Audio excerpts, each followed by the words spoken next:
everyone.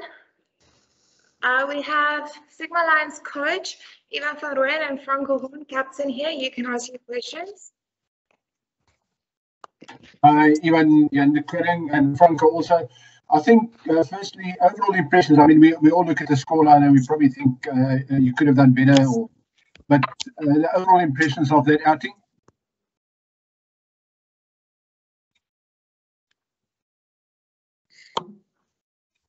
You hear me? Now we can again. Sorry, Jan.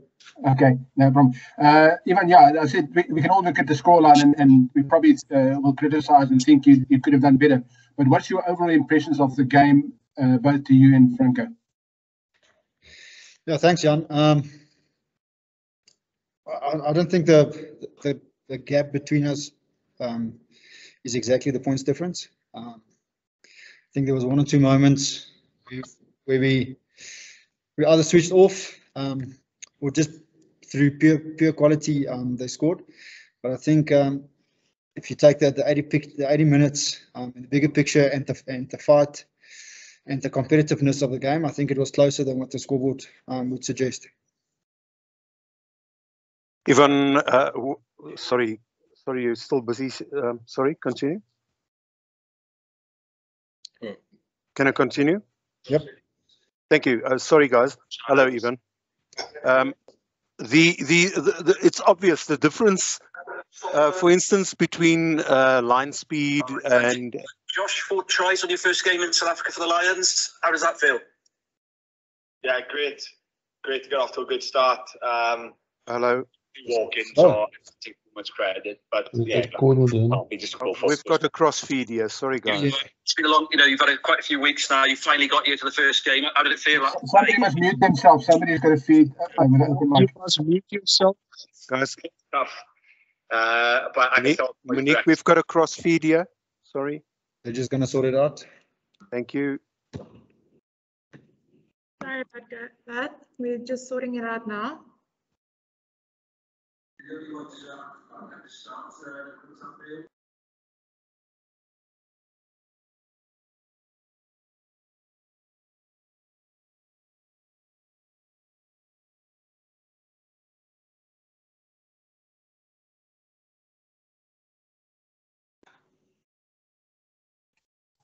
I'm sure we can try now. It sounds quiet. Jan, you finished? I'm done. Can I continue, Monique? Yes, you can. Thank you. Sorry, start again. Obviously, the obvious observation is the line speed of the British and Irish Lions, the secure passes, the attack of the different channels, and they do that at about 2 or 3 times the speed of what we are used to. Would you suggest and agree with me that is absolutely the difference between the level where the franchises operate and where international rugby is, and that is the difference, and that is also the level to strive towards if there's one contribution to make towards that? Yeah, I think that's very accurate.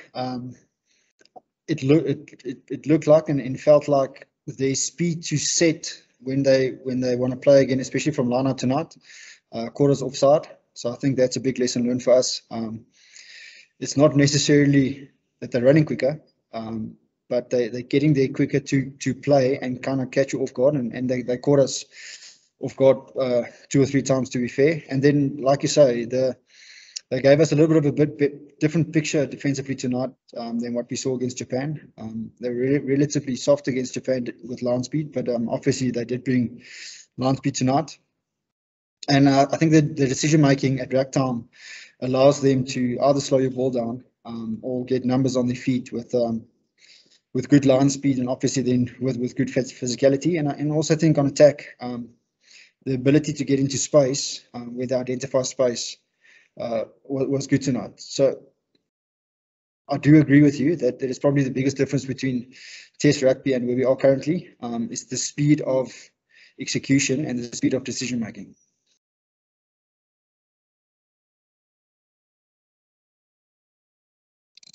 Hi, Ivan. Hi, Franke.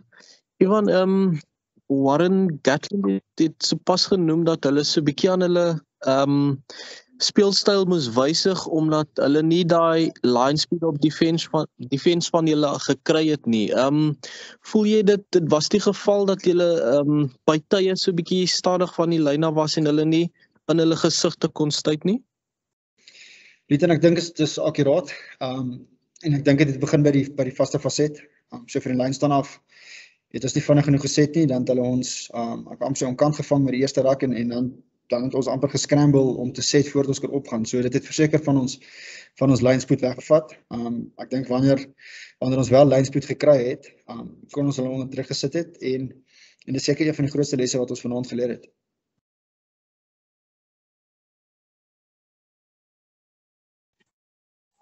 Even if I can ask you, I presume, without getting too negative, I mean, the lessons you can learn from this, would this assist you in domestic competition, perhaps in professional rugby going forward in Europe? Yeah, definitely. I think speaking to the guys, was the collision a lot harder than what we expected? Not necessarily, but again, the speed of execution, the level of decision making was definitely higher than what we've experienced. And when you go to Europe, you're probably going to play against, on average, about 10 test players per team that we're going to play against. So definitely something that we need to learn and we need to get better by. And I think once you get better with that, it will obviously help you domestically as well. Frank, from a player's perspective, can you just give us an idea of exactly how physical or fast it was compared to what you've experienced in domestic competitions? Well, yeah, I think that there were some soft moments, like Coach said, but like you also mentioned, when we were set first and we were ready, we actually had good line speed and we could stop them. So yeah, there is a difference between the domestic and the internationals, and for a lot of players, it was their first time testing themselves against international players. But I still feel there's a lot that we can work on, but also a lot we can take out of it. So. Ivan, can you say you're from Sport 24? I know that in the Rainbow Cup, you're supposed to play against European teams.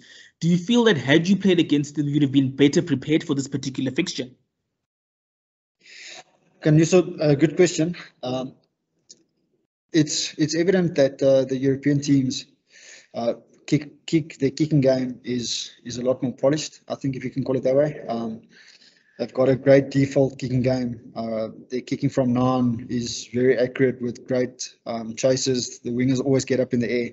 So if you look at it that way around, if we maybe have played in Europe, you would have seen it. Not that we're not doing it in South Africa. It's just that the execution of that is probably a little bit more accurate than currently what we're having. If I just refer to ourselves.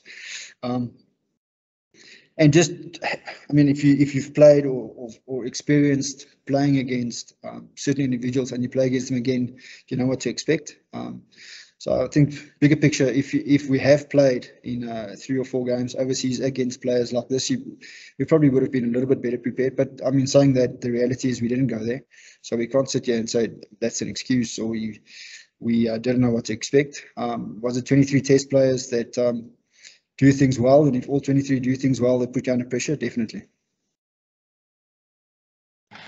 Ivan, Stephen here from Fair Sports. A word on your loose cheer. A very nice game from the man sitting next to you. Vincent Tuka was absolutely immense once again. And I mean, Sibo Sangweni, 20 years old, almost scored what could have been one of the best tries of the tour. But just how impressed are you with how young they are, and yet how they didn't look out of depth and didn't let the occasion get to them?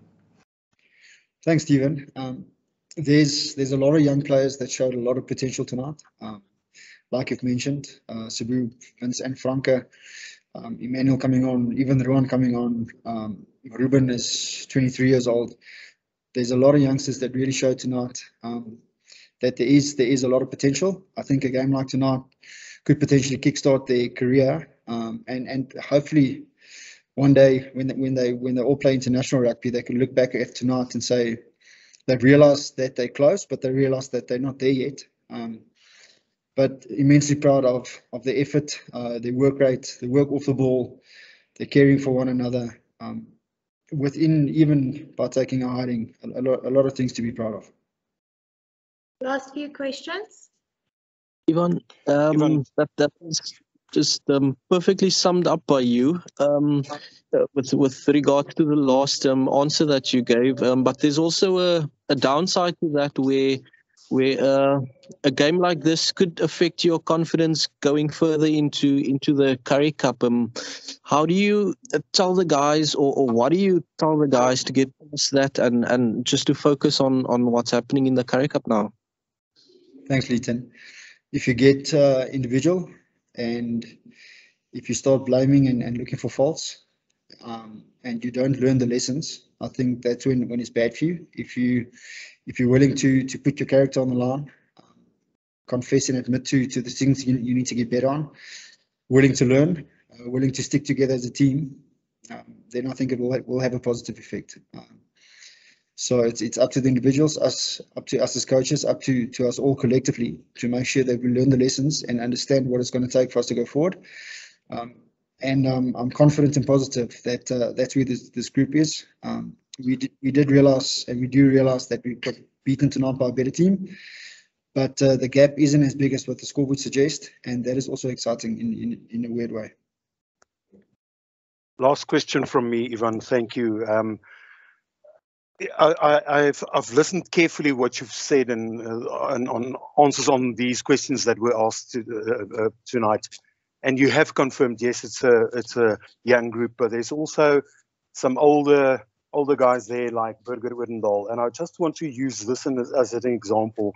There was a fantastic breakaway from Burger, a good attacking part of play, and it seemed like he typically did what happens in the domestic competition, that he either runs away from the support or the support's not following up fast enough with him.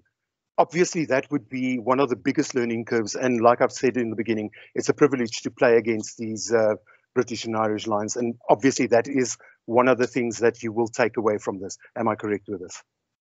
Yeah, 100%. I think the ability they've showed tonight, the ability to, once you get momentum or once you get a line break, the ability to not go to a ruck, for instance, or per se, and have the ability to keep the ball quick and keep it alive, I think is the difference. And I think, if I'm honest, currently we're not converting our line breaks good enough, and that might be two reasons. One, the sport's not working hard enough to get to the player.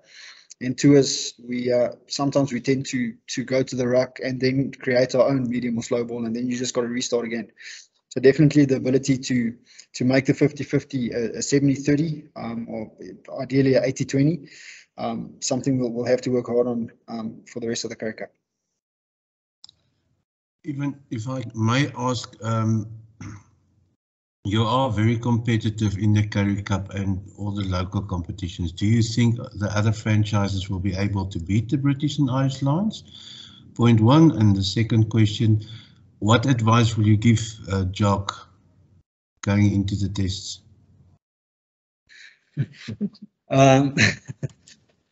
So let's start with the domestic competitions. I think it's another 80 minutes that Sean, Jake, and Dobbo can analyze them with. They showed a different picture tonight than what we saw against Japan, and the more footage you get of them, the more you can expect it. So I think that there will be there's a lot of lessons they could learn from tonight.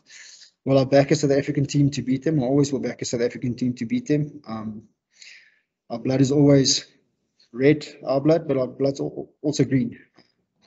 And for Jock and them, as we saw Friday night, the Boks have got the ability to dominate set piece. I think that'll go a long distance against the Lions. And also, I think other teams or international teams underestimate the amount of pressure that the Boks defense can put under you. And like the Boks showed Friday, is that they've got the ability to take you wide and go score.